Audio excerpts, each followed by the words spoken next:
Hello and welcome to Planning by Design. Why did painting a front door lead to a £20,000 fine? In Edinburgh, a homeowner faced exactly that situation after they altered a listed building without prior consent. It also raises a much bigger question about the planning system. Should permitted development rights be scrapped? Could scrapping PD rights happen? Permitted development rights allow certain types of development to proceed without the need for a full planning application. They were introduced to simplify and streamline the planning system, reducing bureaucratic red tape for much smaller projects. Typical examples include rear extensions, loft conversions, and garden outbuildings. However, permitted development is not a blanket permission. How strict are the rules for permitted development rights? Strict rules apply for permitted development rights. They relate to size limits, height restrictions, roof alterations, materials used, the distance from property boundaries, and the potential impact on neighbouring properties.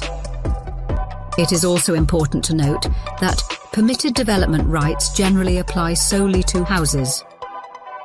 Flats, maisonettes, and most commercial properties will normally require full planning permission for similar types of development. In some cases, permitted development rights may also be removed entirely through planning conditions or Article 4 directions. Expert insight.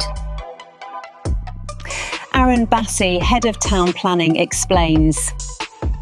Permitted development was introduced to simplify the planning system, but these rules are often misunderstood. We regularly see homeowners assume their project qualifies only to discover later that it breaches planning regulations. What will happen if you breach planning regulations?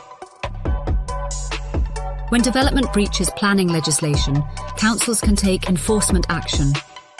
In the most serious cases, this may require the demolition of the structure or restoring the property back to its original use.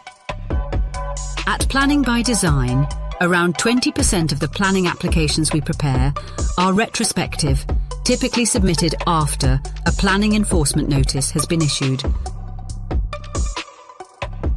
The real-world consequences of planning enforcement action. In Kent, a dispute over an outbuilding led to legal costs exceeding £60,000. In Putney, London, a landlord who ignored enforcement action was ordered to pay more than £43,000 in fines and costs. And in Bradford, a homeowner was fined more than £16,000 after failing to remove an unlawful extension. Permitted development rights remain an important part of the planning system, but they should never be assumed, and they should definitely not be ignored. We're with you every step of the way. If you're considering a project and want to be certain about the planning position, don't assume you already have PD rights. The consequences could be life-changing. Contact our award-winning team for a free no-obligation consultation at www.planning-by-design.co.uk. Thanks for watching. We hope this video has been enlightening for you. If you found this video helpful, don't forget to give it a thumbs up, subscribe to our channel for more insightful content, and hit that notification bell to stay updated on our upcoming videos. We value your thoughts and questions, so feel free to share them in the comments below. Your feedback drives us to create more content tailored to your needs. Thanks for watching, and until next time, happy developing.